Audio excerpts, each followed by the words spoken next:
artinya kan boleh dong saya berasumsi bahwa ini ada permainan orang dalam gitu. Yang paling netral bahwa kita nggak aman lah di bank itu gitu. Komputernya ditangkap dan waktu itu yang demi saya Jerry sersanya mengatakan bahwa bang, uang abang aman bang, ada 500 juta kita dapat dari mereka itu, ya sudah kita sita dari mereka.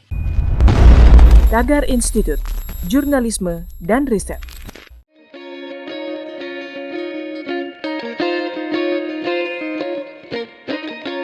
Halo Tagarians, para penonton Tagar TV dan juga pembaca Tagar ID, terima kasih Anda tetap setia di YouTube channel Tagar TV. Hari ini kita mau bahas tentang wartawan senior Ilham Bintang yang menggugat Commonwealth Bank karena telah mengirim uang ke 94 rekening yang tidak terafiliasi dengan Ilham Bintang. Ini mengakibatkan raibnya uang penggugat dalam rekening sebesar 25.000 dolar Australia dan 16,77 juta rupiah.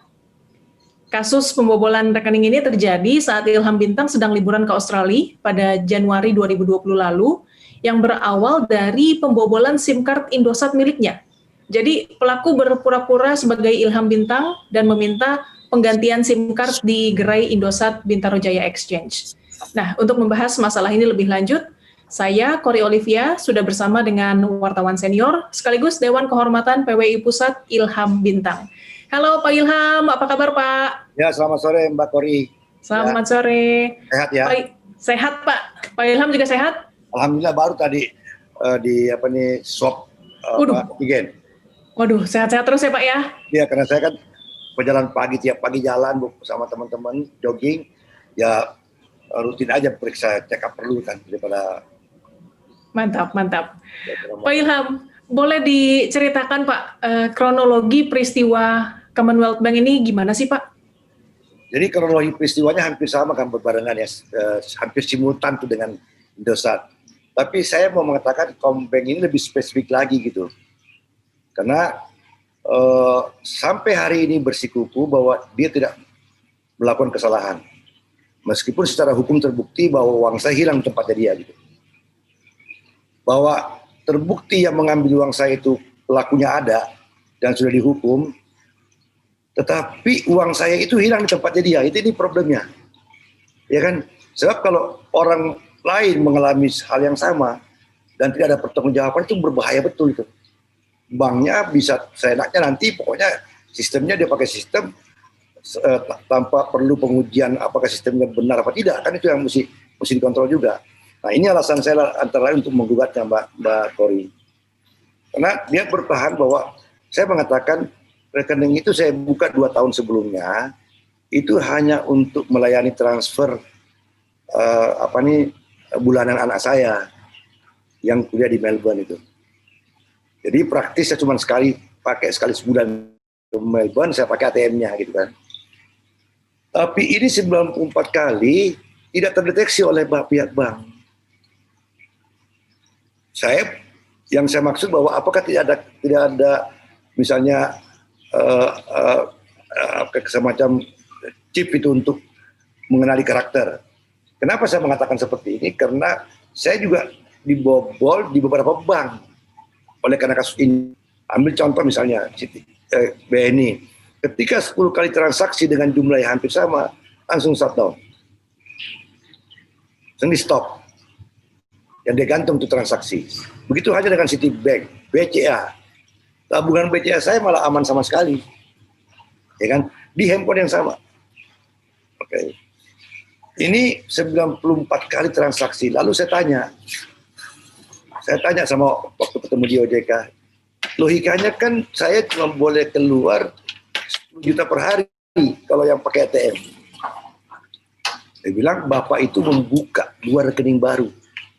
Kapan saya bukanya? Bukankah membuka rekening itu harus ke kantor? Tidak Pak, kita punya produk baru sekarang ini. Internet banking, bisa pakai internet, buka rekeningnya. Artinya kan di kepala kita ini bahwa orang ini merencanakan mengambil uang lebih banyak dari sekedar cuma 10 juta per hari gitu. Ya Mbak ya. Atau dia memerlukan mengambil uang yang satu hari itu melalui internet banking 200 juta. Kenapa dia buka rekening 2? Kalau uang saya nggak harus berapa kali gitu kan, sampai 2 rekening Ilham Bintang dia buka itu. Itu belum terjawab sampai sekarang karena Kombank itu sampai sekarang juga belum pernah saya ketemu. Kemarin ketemu lawyernya di pengadilan, tapi saya nggak kenal lawyer saya yang urus, ya lawyer yang selesaikan itu. Nah, saya coba rewind, saya punya ingatan itu ya. Saya itu menyimpan uang dengan mata uang dolar, mata uang rupiah, dan deposito. Saya sebutkan jumlahnya ada 1 miliar. Seminggu sebelum saya ke Melbourne, saya melihat kok di dalam statement dari Bank Kombank itu, kok uang saya berada di tabungan yang deposito ini. Sehingga saya datangi kantornya, kenapa uang tabungan saya, uang deposito saya ada di luar. Dia bilang, kata agennya itu karena Bapak depositonya per bulan. Tapi saya bilang, saya kan banyak berhubungan dengan bank. Saya tahu persis karakter bank itu 2 hari sebelum kita masa jatuh tempo, dia akan telepon dan selalu diksinya itu meminta kita terus menerus menyimpan uang itu, gitu. Bukan suruh mengeluarkan. Ini tanpa permintaan saya Anda keluarkan gitu. Oke lah, singkat cerita, saya minta dimasukin lagi Mbak Kori. Masukin dia 200 ribu dolar untuk nambah tabungan dolarnya. Moral cerita saya ini mau mengatakan bahwa andai kata yang itu juga tidak sampai saya temukan ada di luar, itu kan berarti sudah dihabisin juga semua itu 1 miliar. Ya Mbak Kori ya, karena dia menggunakan 2 rekening, dia buka rekening baru 2. Artinya kan boleh dong saya berasumsi bahwa ini ada permainan orang dalam gitu. Yang paling netral bahwa kita nggak aman lah di bank itu gitu. Ya Mbak, kira-kira seperti itu. Nah, ini bisa diceritakan Pak, pertemuan-pertemuan dialog sejak Januari 2020 dengan pihak Commonwealth Bank, apa nih penjelasan mereka? Apakah mereka mengaku bahwa pengawasan mereka lemah? Oh, sampai sekarang saya belum pernah mendengar pengakuan itu. Bahwa mereka lemah. Saya pernah ketemu di OJK itu, dia tetap bersikukuh pada sistem itu. Saya compare bahwa kenapa di bank lain ada pengawasan itu, ada care seperti itu gitu. 10 kali transaksi kredit card langsung dia shutdown. Ya kan? Demikian dengan bank BCA, Citibank, terus kalau salah MNC juga deh, MNC Bank, saya punya kartu kredit. Mengapa BCA di tempat saya itu nggak apa-apa, aman itu? Padahal berkait di handphone itu. Nggak mau mereka, tetap tidak mau, dia mengatakan bahwa dia bersikukuh pada sistem itu. Artinya kalau Pak bersikukuh pada sistem itu dan sistem itu kelak terbukti ternyata merugikan nasabahnya, maka pertanyaannya bagaimana perlindungan nasabah? Bagaimana sistem perlindungan nasabah yang mesti dijalankan oleh Kombank? Apakah dia perbaiki atau tidak? Gitu. Itu saya belum tahu. Yang pasti bahwa saya sudah korban dan saya korban itu sudah dibuktikan secara hukum. Sekarang mereka perundingannya bukan perundingan, jadi pengadilan perdata itu sudah berlangsung 2 kali Mbak di PN Jakarta Pusat. Saya hadir sekali tanggal 11 kemarin, majelis hakim, karena itu sidang pertama kasus ini, majelis hakim menawarkan mediasi. Itu memang merupakan kewajiban yang melekat pada majelis hakim untuk memberi waktu 1 bulan untuk mereka, karena ini perdata, untuk berunding, berdamai dan sebagainya.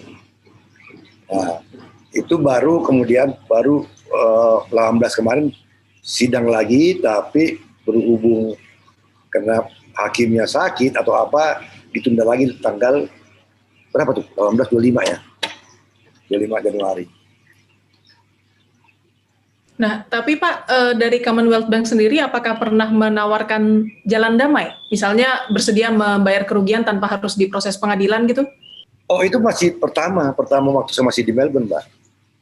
Waktu masih di Melbourne saya juga santai aja menanggapi karena namanya siapa, saya lupa orang itu, apa Nurdin atau siapa ya. Itu dia menawarkan, udah pokoknya berempati karena semua data saya lengkap. Mulai dari saya punya boarding pass, hotel, setiap lembar paspor saya segala macam itu dikirim, rekening saya dan sebagainya. Ini artinya bahwa saya ada di luar negeri ketika itu kejadian. Dan ketika kejadian itu misalnya jam 9 malam Jakarta, katakanlah jam 10 malam, itu berarti jam 2 subuh ada apa saya menarik uang untuk belanja, itu kan semua alibi-alibi yang bisa membuktikan untuk apa saya tarik uang tengah malam itu. Jadi itu semua sudah dibuktikan secara hukum. Nah, problemnya sekarang ini tadi masih berkait dengan bahwa mereka punya sistem dan bersikuku sistemnya itu sudah kayak sempurna betul gitu. Meskipun fakta hukumnya sudah bahwa sistemnya itu sudah merugikan orang lain. 94 transaksi Mbak, bayangin aja. Saya aja kalau mau pakai mengirim secara internet banking, itu bisa 16 kali saya pencet salah melulu Mbak. Sekarang saya kesel saya pergi ke bank itu untuk manual. Nah, kira-kira begitu. Iya, Pak Ilham, ini kan Polda Metro Jaya sudah menemukan tersangka pelaku ya, yang kemudian menguras uang Anda di rekening Commonwealth ini. Nah, bagaimana dengan uang Anda, Pak? Apakah yang diambil pelaku itu sudah diamankan polisi, Pak? Pertanyaannya bagus sekali. Jadi pertama kali saya diberitahu bahwa komputernya ditangkap dan waktu itu yang demi saya Jerry sersenya mengatakan bahwa Bang, uang abang aman Bang, ada 500 juta kita dapat dari mereka itu, ya, sudah kita sita dari mereka. Saya bilang itu juga nggak aman Pak, jadi kenapa? 500 juta itu kelebihan, berarti ada uang orang lain di situ. Dan kayaknya saya nggak berhak dong kan, karena bercampur di situ uangnya orang kan. Jadi itu kira-kira seperti itu. Terus itu gimana Pak jadinya 500 juta itu Pak? Oh nggak tahu lagi, saya nggak apa. Karena kan tiba-tiba kan bubar jalan itu karena prosesnya polisinya pun juga kerja dari rumah, terus kemudian toto sidang, saya ikuti sidang aja gitu. Tapi ada juga satu orang yang kemarin di kontak saya minta waktu untuk wawancara untuk yang mau bikin skripsi dia di PTIK gitu.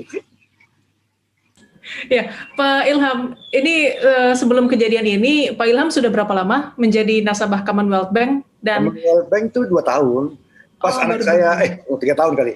Pas anak saya kuliah ya? di Australia, kan mudah-mudahan di kuliahnya di Perth, ambil di Curtin, terus lanjut S2-nya di RMIT gitu. Jadi 3 tahun lah.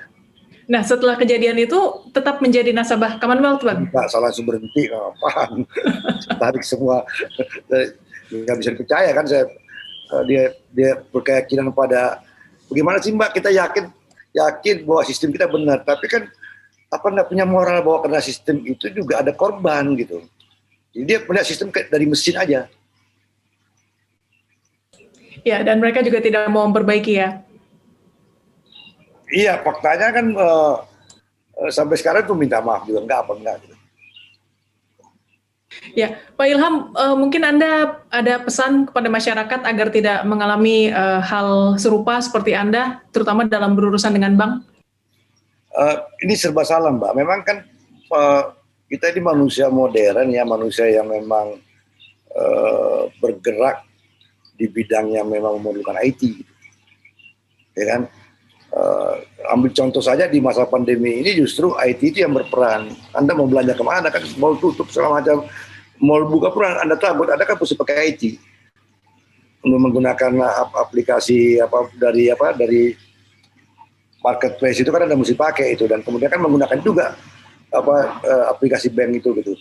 Nah yang cuman mungkin ya wanti-wanti yang paling sering kejadian tuh Mbak, sebenarnya penipuan. Jadi Mbak Kori diambil handphonenya, dibajak, dihack, lalu kemudian dia menelpon kawan Anda dan menawarkan macam-macam itu, kayak mobil murah lah, lelang segala macam ini, terus kemudian dia mancing orang itu membayar uang muka duluan, manis-manis gitu cabur gitu. Tetapi begitu pun sebenarnya mestinya pihak provider dan bank itu harus ada perlindungan gitu, ya kan? Ada perlindungan misalnya meskipun itu m-banking dan sebagainya, terutama telepon itu loh. Nah faktanya ya, saya berasa bahwa kasus saya ini bisa memberi pelajaran, terutama provider ponsel itu, untuk berhati-hati karena yang sampai jatuh makin banyak korban yang jatuh gitu. Tapi faktanya kejadian itu terjadi terus sampai sekarang. Jadi memang berhati-hati memang, tapi kita memang nggak bisa juga kayak inilah menghadapi pandemi ini. Kita nggak bisa keluar rumah, Mbak. Ya kan? Ya caranya ya harus ikut protokol kesehatan aja gitu.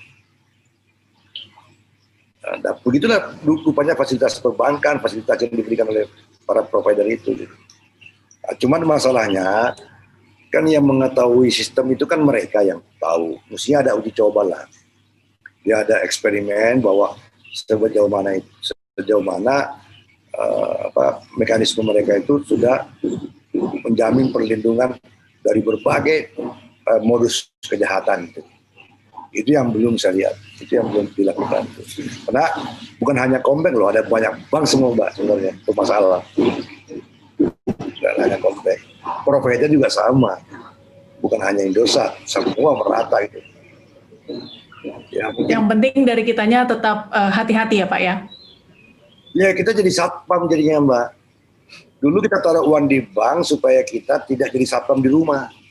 Taruh di bawah bantal jadi satpam tiap hari benar dia periksa bawah bantal. Sekarang taruh di bank sama juga, sama-sama nggak aman gitu. Ya kita hanya kembali ke inilah, ke Tuhan aja misalnya kan. Paling tepat ke Tuhan bahwa ya kita nggak punya kemampuan untuk menjaga itu. Menjaga bobol sini bobol tanah gitu Pak. Iya, oke Pak Ilham, terima kasih banget Pak untuk waktunya, sehat dan sukses selalu dan juga semoga masalah ini cepat selesai ya Pak ya. Ya Mbak Kori, terima kasih banyak Anda meluangkan waktu dan mudah-mudahan terutama pembaca Anda, pemirsa Anda di Tagar TV ya, bisa mengambil makna yang pelajaran lah, pelajaran berharga untuk terus meningkatkan kewaspadaan karena itu yang saya mengingatkan kepada pembaca Anda dan pemirsa Anda bahwa jangan main dengan smartphone itu. Smartphone itu sama dengan Anda menggadaikan seluruh hidup Anda gitu. Karena di SIM card itu Anda menggunakan ID KTP, ID card tuh, KTP ya. KTP itulah sebenarnya yang membuat seluruh data kita. Ya. Lalu kemudian ditaruh di chipnya di situ di handphone. Handphone itu kemudian IT itu kemudian mengamati perilaku kita. Kebiasaan kita apa, lalu kemudian dia menjadi agen dari barang-barang pola hidup konsumsi. Pola hidup konsumsi bisa kita cegah, kalau kita memang nggak mau kan nggak apa-apa, tapi terus tiba-tiba uang kita hilang. Itu yang berbahaya Mbak. Ya, baik. Terima kasih sekali lagi Pak Ilham. Semoga masalah ini tidak terulang lagi ke Pak Ilham dan juga ke masyarakat lainnya Pak ya. Amin, sama-sama Mbak. Salam ya buat semua krunya Tagar.id. Siap. Baik. Baik Tagarians, demikian perbincangan saya bersama wartawan senior sekaligus Dewan Kehormatan PWI Pusat Ilham Bintang. Subscribe YouTube channel Tagar TV dan klik loncengnya juga untuk mengikuti video menarik membahas topik terhangat hanya untuk Anda. Saya Kori Olivia, Tagar TV.